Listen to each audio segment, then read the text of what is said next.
It's about year 45. I'm trying to find my husband in a coffee shop. So one of my rules is I don't do coffee or drink dates. Welcome back, guys. I have another video for you. Let's see if we can understand these modern women. Let's get into it. What's the best place to meet guys? Yeah. Maybe like a coffee shop? Coffee shop. Yeah.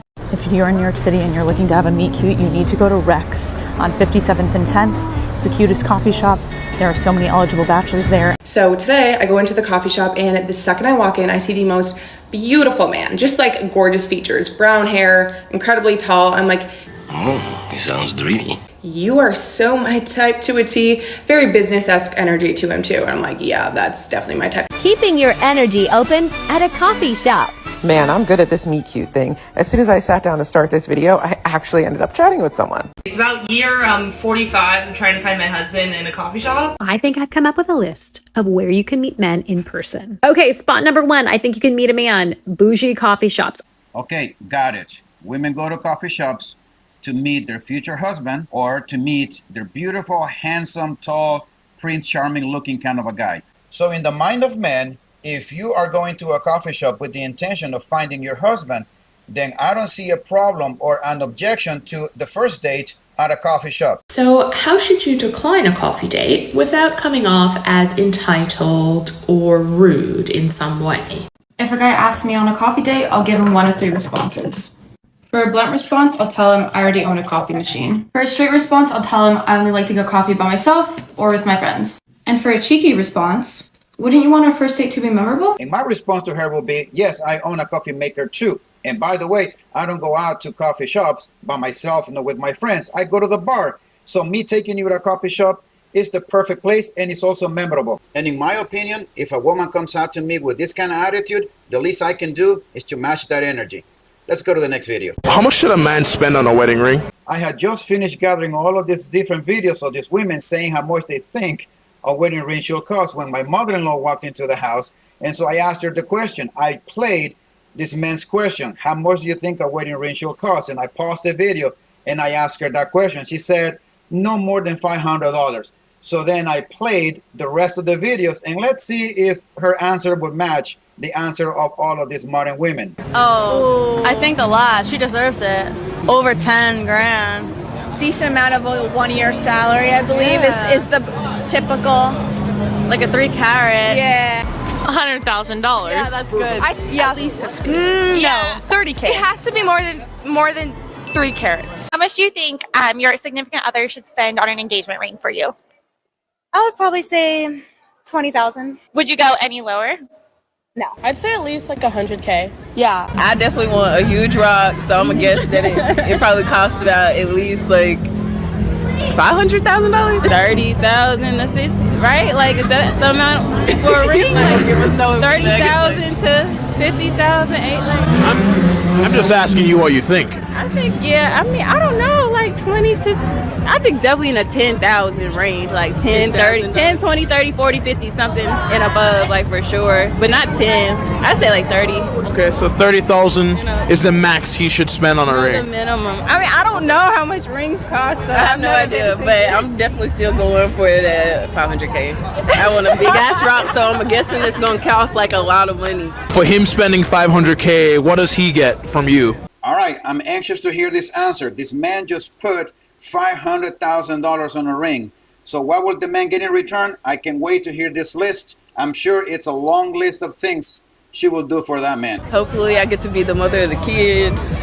I get to live a beautiful dream life, and he supports my career. So what will that man get in return for that $500,000 ring? Not a damn thing. It was all about me, and me. I get to live a lifestyle that I want, my dream life. He gets to support my career, and also I get to be a mom. Not a damn thing for him. And this, unfortunately, is the reality of these modern women. They don't really give a damn about you. They only care about what you can do for them. And after hearing all of these women say those outrageous numbers for the wedding ring, my mother-in-law said, these women will never find a partner. They will never get married. They will stay single for the rest of their life, demanding such an expensive ring. And I said, you got that right. She is in her 70s. She was married to my father-in-law for 52 years before he passed away. So that kind of mentality that she has is totally foreign to these modern women. And the way that these modern women think is totally foreign to her as well. And then I said, let's not forget the 4 6s. And then she goes, what is the 4 6s? And I said, well, these women require at least 6 feet tall, 6 inches hanging below, 6 packs, and 6 figures. Oh, and by the way, when my wife and I went to buy our rings, she actually picked the one that she liked. We went to JCPenney, and her ring was close to $400. Then we headed out to Walmart, and mine was like $85. So I guess my mother-in-law did a pretty good job in teaching the kids not to be materialistic. And 23 years later, we're still married. And this young man, we don't know who he is. We just happen to be vacationing, and we just happen to be at the right time at the right place. This was recorded in the coast of Honduras.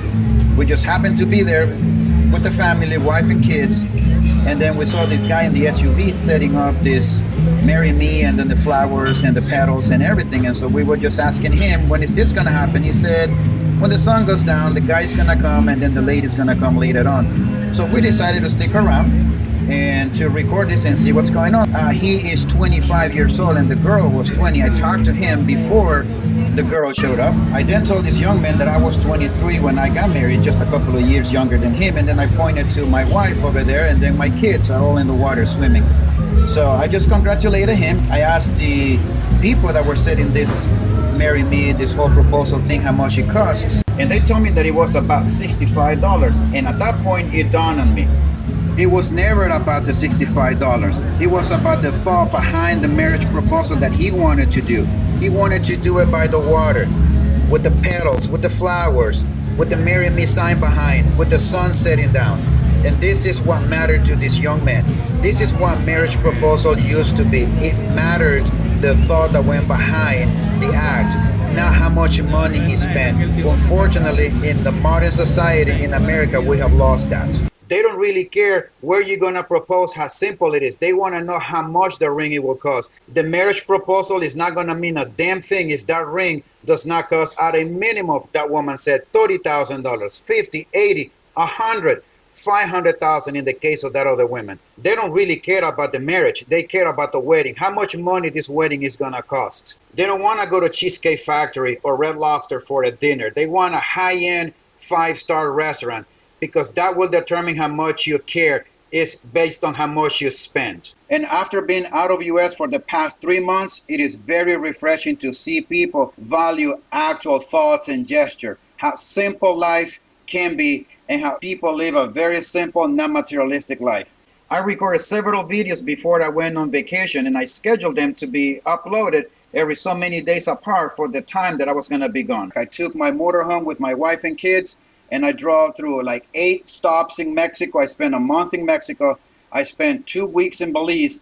I spent almost 2.5 weeks in Guatemala, and I spent the rest of the time in Honduras. And then I spent about a week and a half driving back. I'm going to make a video on the things that I learned traveling through all of those places, meeting all kinds of people. It's a very interesting 3-month vacation that I took in meeting a lot of people from different walks of life, from many places in America. You can tell the difference between the Western Americanized woman and the Latin American women.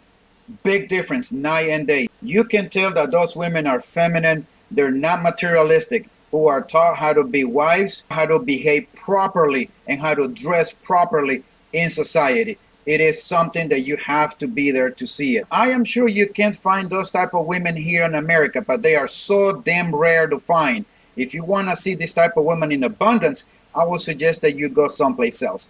Go to a place where you are wanted, where you are needed, where you're desired, and most importantly, where you are respected.